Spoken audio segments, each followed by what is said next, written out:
Why hello there friends, it's Emma here, the Bookish Princess. As promised, I'm coming at you with a cabin November reading wrap-up. I've been spending Thanksgiving with my family staying at this beautiful cabin. I feel like every different corner is just a lovely, cozy reading nook and also could be an amazing backdrop for a video. I did film a video outside, which I posted on Friday. Hopefully you guys caught it. If you didn't already, you should definitely go watch it. It was the video on cats and the changing seasons. My new book came out on Friday, the book of Cymbeline III, A Kitten's Tale from Winter to Spring. And in the video, I also posted it as a written piece over on my Substack, bookishprincess.substack.com. I was trying to share a little bit more of what the book of Cymbeline is really about because it's an illustrated kitten book, so it's definitely good for children, for a read aloud bedtime story, you know, but I think all ages will love it because there is also some depth to it. And exploring like the changing seasons and a growing cat has been so magical, and I definitely have been inspired by my favorite authors. In the video I was quoting Elizabeth Goudge, A City of Bells, which is one of my all-time favorite books. It is my favorite book by Elizabeth Goudge, and Elizabeth Goudge is one of my favorite authors. But she writes about the changing seasons so beautifully. So I was quoting some of her beautiful reflections, and you should definitely go check out the Substack or the YouTube video if you have not yet. And of course, you should also go grab a copy of the Book of Cymbeline III on Amazon. It's available as a paperback and an ebook. Thank you so much to those of you who have already picked up a copy. If you have time, if you want to be an MVP and can leave me a review on either Goodreads or Amazon, that would be amazing. But yes, I hope you have all had a very relaxing and nice Thanksgiving weekend. I do have some books here with me to read and to tell you guys about. But before we get into it, I wanted to let you know a couple dates. I posted my Advent read-along announcement and kind of like reading plans for the rest of the year, reading goals for the rest of 2023, and I'm not sure how much progress I've made in them. A little bit. I've tipped away a little bit. But yeah, a lot of the things in that video are still on the list, which some of them were things that I wasn't going to start until Advent anyway. I have my Advent Blessed is She journal that I'm really excited to use. The Advent read-along itself, of course, but I'm hosting it with some other lovely booktubers, and we're going to be reading He That Should Come, which is a nativity play by Dorothy Sayers. I love Dorothy Sayers. Like Elizabeth Goudge, she is up there as like one of my top 5 favorite authors, and she wrote some religious plays. Last year we did a read-along of The Man Born to be King, which was wonderful, but I'm really excited for the nativity play. We're going to be doing reading sprints for that on Sunday, December 10th at 4 p.m. Eastern here on my channel. And actually, I'm also going to be part of a live stream over on Christy's channel, Christy from Dostoevsky in Space. She's one of the Advent read-along hosts. But we're going to do a fall favorites and winter TBR chat with Christy and Kate Howe on Christy's channel on December 4th, that's Monday evening at 8:15 Eastern time. So if you want to join us there and chat about your upcoming reads, that would be lovely. Also, my online Bookish Kingdom book club group has our final meeting of the year coming up. That's this Saturday, December 2nd at noon Eastern time, which I have an email list, so I email out the Google Meet link for that. If you want to join the book club, you can just email me, emma@bookishprincess.com, and I can add you to the list to get the link. I'm hoping to do a video announcing our book club picks for 2024 pretty shortly. I'm just figuring those out. I made myself a long list of books that I thought it would be fun to discuss with subscribers, with our book club members. And it's quite a mix of different titles. I have some that people have suggested. I have some that are old favorites of mine that I would love to reread, and I think it would be fun to discuss. And then I also have some that have just been on my TBR and I've been wanting to read, but like haven't gotten around to it. And the book club has been such a fun way to like actually sit down and read certain titles that I've had on my list for ages. So book club people, I emailed you all a poll to vote on your picks for next year's book club. And yes, we'll see what wins and soon have our plan for 2024. I feel like lately I haven't read a ton, but I have been like thinking about books, and I've been writing my book, but also, you know, planning for the book club, like getting my TBR in order. I do have A Christmas Carol by Dickens on my Kindle, which I haven't really read much of it yet, so I don't have too much to share about it, but I'm very excited to read it. I don't think I've ever sat down and read it. I've seen different movie adaptations though, so of course I'm familiar with this story.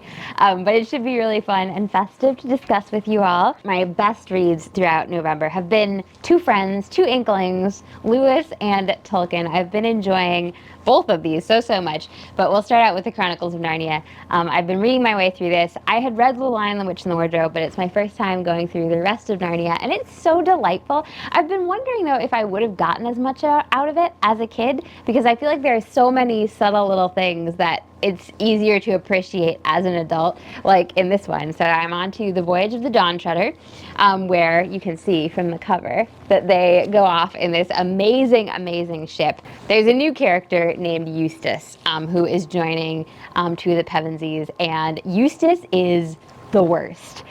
But he's like so typically modern, and like all of his assumptions that he's absorbed from his obviously very modern and up-to-date parents are just the worst. In Narnia, like they appear by their true colors as absolute nonsense, which in a way is kind of depressing because it's like Lewis obviously was dealing with this in his age, and I feel like it has not gotten any better. We're still dealing with it in this age. But you know what? Maybe that's just the problem of every age, because this world is not our home. You can't escape from human weakness in this life, but you can avoid the more egregious absurdities of people like Eustace. And it is kind of humorous the way Lewis depicts them in this book. I love the way we're at sea and on the Dawn Treader, which is just the best name for a boat ever. Here's a fun passage. The next few days were delightful. Lucy thought she was the most fortunate girl in the world as she woke each morning to see the reflections of the sunlit water dancing on the ceiling of her cabin and looked around on all the nice new things she had got in the Lone Islands, sea boats and buskins and cloaks and jerkins and scarves. And then she would go on deck and take a look from the forecastle at a sea which was a brighter blue each morning and drink in an air that was a little warmer day by day. After that came breakfast, and such an appetite as one only has at sea. She spent a good deal of time sitting on the little bench in the stern playing chess with Reepicheep. It was amusing to see him lifting the pieces, which were far too big for him. Reepicheep is, of course, the valiant mouse of Narnia. With both paws and standing on tiptoes if he made a move near the center of the board. He was a good player, and when he remembered what he was doing, he usually won. But every now and then Lucy won because the mouse did something quite ridiculous, like sending a knight into the danger of a queen and castle combined. This happened because he had momentarily forgotten it was a game of chess, and was thinking of a real battle and making the knight do what he would certainly have done in its place. For his mind was full of forlorn hopes, death or glory charges, and last stands. Reepicheep is such a great character. I love him so much. And this version, here, I'll show you guys the illustrations. Isn't that so charming? I just absolutely love all of these. Oh, there's our valiant, fearless friend, Reepicheep. Although, he wouldn't stand much of a chance against Cymbeline. I'd put my money on my cat in that fight. I also really loved Prince Caspian. It's kind of hard to pick a favorite so far. Each one is a little bit different and has like different things that I love. But Prince Caspian has some really beautiful lines, which actually I'm thinking of writing a little Substack blog about. I'm trying to be better at not just like letting these like blog ideas that I have drift away, but actually hammering them out. So hopefully you guys are subscribed over on Substack and enjoying the written pieces. And hopefully I will get to that one with the Prince Caspian quotations before too long. But I could also easily write a post about Tree and Leaf by J.R.R. Tolkien. I have been enjoying this so much. This is actually a collection. So it has a couple things I've read before and a couple things that I had not read before. It has Leaf by Niggle, which is a short story, very short. Here I'm trying to like pick out just Leaf by Niggle. That is Leaf by Niggle, that part. And it also has a poem, Mythopoeia, which is kind of like a little bit of Tolkien's like philosophy of writing and philosophy of fairy tales and philosophy of meaning in life, really, and faith. And this is Mythopoeia. It's very short. And the beginning of the book is called Tree and Leaf, and it's actually sort of like the nonfiction version, like almost the didactic, professorial, like what Tolkien would have taught in a class version of Mythopoeia and Leaf by Niggle. It's so interesting to read them all together because they're all very much the same theme and the same ideas, but like presented, one's a poem, one's a short story, one's nonfiction. If you only read one of them, I would say go read Mythopoeia because I think it is so beautiful and just dwells on such important topics.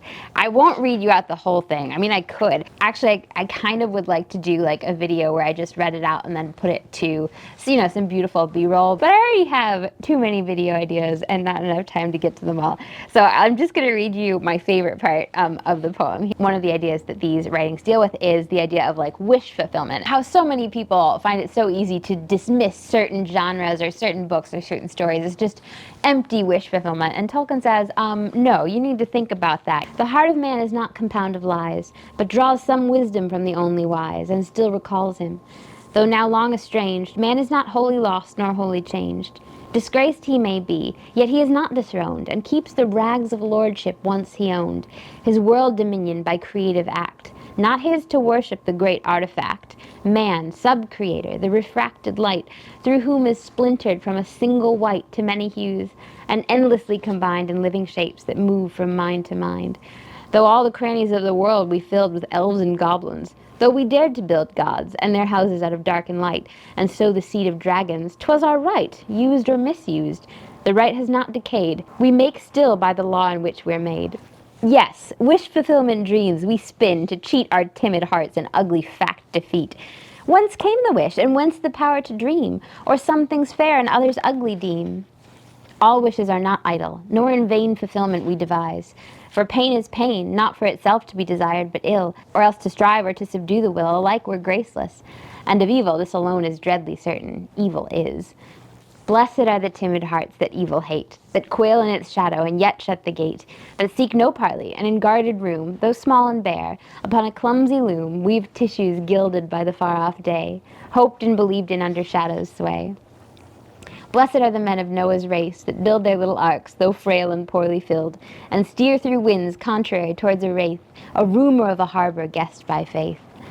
Blessed are the legend makers with their rhyme of things not found within recorded time. It is not they that have forgot the night, or bid us flee to organized delight in lotus isles of economic bliss, forswearing souls to gain a Circe kiss, and counterfeit at that, machine-produced, bogus seduction of the twice seduced. That whole part, like, organized delight in lotus isles of economic bliss, just sounds like today's world, basically. Such isles they saw afar, and ones more fair, and those that hear them yet may yet beware. They have seen death and ultimate defeat, and yet they would not in despair retreat, but oft to victory have turned the lyre, and kindled hearts with legendary fire, illuminating now, and dark hath been, with light of suns, as yet by no man seen. I would that I might with the minstrels sing, and stir the unseen with a throbbing string. I would be with the mariners of the deep, that cut their slender planks on mountains steep, and voyage upon a vague and wandering quest, for some have passed beyond the fabled west. I would with the beleaguered fools be told, that keep an inner fastness where their gold, impure and scanty, yet they loyally bring, to mint an image blurred of distant king, or in fantastic banners weave the sheen of heraldic emblems of a lord unseen. I will not walk with your progressive apes, erect and sapient. Before them gapes the dark abyss to which their progress tends, if by God's mercy progress ever ends, and does not ceaselessly revolve the same unfruitful course with changing of a name. I will not tread your dusty path and flat, denoting this and that, and this and that. Your mute immutable, wherein no part the little maker has with maker's art. I bow not yet before the iron crown, nor cast my own small golden scepter down. I said I wasn't going to read the whole thing, but I feel like I'm almost... I just love this idea of sub-creation, and that, you know, we're made in God's image, and God created, so we have this instinct to create. Dorothy Sayers actually also wrote about that super beautifully. I don't think she knew the Inklings super well. I don't know if she knew Tolkien. I know Lewis had read some of her books. I don't know if we have any evidence that she and Tolkien were friends, but I feel like that is totally the same idea. But I just love that idea, and I love the way Tolkien expresses it in all of these writings. Tree and Leaf especially looks at fairy tales, and I think you can see the linguist in Tolkien come out, because he points out that, like, people use all these different words interchangeably when they're not really interchangeable. And you know, what one person says and another person says, like, they don't actually line up. It's the same word, but they have totally different ideas in mind. So he tries to kind of pin it down, and he's like, okay, this is fantasy. this is a fairy story. I love the way he does that. He also totally fights back against the idea that fairy tales are for children. Children might enjoy fairy tales, but fairy tales are something much, much deeper than that, which I really appreciated, especially working on my book of Cymbeline, because like I was saying earlier, on the one hand, it's an illustrated book, but on the other hand, like it's a lot more than that. And I talked about this in the blog post and in the video, how I have these kind of twin themes of the changing seasons and a growing kitten, and both of those themes are kind of liminal. You know, you're poised on the edge between two things. Like a growing kitten is a helpless little ball of fluff, but also growing into this apex predator. Although even cats, even when they're full grown, they're both prey and predator. So like they're on the edge. And the changing seasons also, right now, we're on the edge between fall and winter. And in all of my Cymbeline books, it's not just one season. Each book is, you know, that moment, liminal knife edge space between the two seasons. And I feel like for Tolkien, the fairy stories are dealing with that mysterious edge, which is like an uncomfortable place for humans to occupy, actually. A difficult place, but one that's full of meaning. And when you just act like, oh yeah, that's just for kids, like, you've just thrown out the baby with the bathwater. There are critics who act like, oh, if something has a happy ending, that's not serious literature. That doesn't mean anything, you know, like, it has to be gritty and realistic. And Tolkien is having none of that. It's similar to the, like, absurd nonsense that you hear from Eustace in The Voyage of the Dawn Treader. Not long ago, incredible though it may seem, I heard a clerk in Oxenford declare that he welcomed the proximity of mass production robot factories and the roar of self-obstructive mechanical traffic because it brought his university into contact with real life. The like sarcasm in this is just biting. He may have meant that the way men were living and working in the 20th century was increasing in barbarity at an alarming rate, and that the loud demonstration of this in the streets of Oxford might serve as a warning that it is not possible to preserve for long an oasis of sanity in a desert of unreason by mere fences, without actual offensive action, practical and intellectual. I love that. I fear he did not. In any case, the expression real life in this context seems to fall short of academic standards. The notion that motor cars are more alive than, say, centaurs or dragons is curious. That they are more real than, say, horses is pathetically absurd. How real, how startlingly alive is a factory chimney compared with an elm tree? Poor obsolete thing, insubstantial dream of an escapist. Like, the sarcasm here, I love it. For my part, I cannot convince myself that the roof of Bletchley Station is more real than the clouds. And as an artifact, I find it less inspiring than the legendary dome of heaven. The bridge to Platform 4 is to me less interesting than Bifrost guarded by Heimdall with Gjallarhorn. He's obviously referencing like Nordic legends. From the wildness of my heart, I cannot exclude the question whether railway engineers, if they had been brought up on more fantasy, might not have done better with all their abundant means than they commonly do. Fairy stories might be, I guess, better masters of arts than the academic person I have referred to. I wonder if the academic person he referred to ever read this. Oh, I loved that. I loved that so much. I marked so many passages in this thing, and there were so many interesting thoughts that I kind of want to just like constantly reread this, you know, go back soon and reread it and like let it sink in, because it speaks to my creative sense on a deep, deep level. But I'm just going to read one last part about eucatastrophe, because this is such a beautiful idea. The consolation of fairy stories has another aspect than the imaginative satisfaction of ancient desires. Far more important is the consolation of the happy ending. Almost I would venture to assert that all complete fairy stories must have it. At least I would say that tragedy is the true form of drama, its highest function. But the opposite is true of fairy story. Since we do not appear to possess a word that expresses this opposite, I will call it eucatastrophe. The eucatastrophic tale is the true form of fairy tale and its highest function. The consolation of fairy stories, the joy of the happy ending, or more correctly, of the good catastrophe, the sudden joyous turn, for there is no true end to any fairy tale. This joy, which is one of the things which fairy stories can produce supremely well, is not essentially escapist nor fugitive. In its fairy tale or otherworld setting, it is a sudden and miraculous grace, never to be counted on to recur. It does not deny the existence of discatastrophe, of sorrow and failure. The possibility of these is necessary to the joy of deliverance. It denies, in the face of much evidence, if you will, universal final defeat, and insofar is evangelium, giving a fleeting glimpse of joy, joy beyond the walls of the world, poignant as grief. I just absolutely love that, and that is, of course, Tolkien's faith coming out there, because Christ on the cross is the ultimate eucatastrophe, the ultimate joyous turn. Later he says, the Gospels contain a fairy story, or a story of a larger kind which embraces all the essence of fairy stories. You have to read the whole thing, though, to really, really appreciate it. And it is kind of dense. I feel like it's so packed with such interesting ideas, and he is very meticulous about defining his terms and like separating his threads and really getting at what he's trying to say. I have loved this so much, and I haven't even read, this also has The Homecoming of Bjornoth, so I would like to read that as well. See, when I put together my November reading wrap-up blog post over on Substack, we'll have to see how on earth I'm going to pick one passage, or maybe two, to put in the blog. Anyway, some excellent Oxford Inklings reads this month, and some more next month with Dorothy Sayers. I hope you all had a really wonderful Thanksgiving. I'd love to hear about what you've been reading down in the comments. Do you have any festive Advent reads leading up to Christmas? Don't forget to give this video a thumbs up. I'll talk to you again soon, and until then, stay bookish.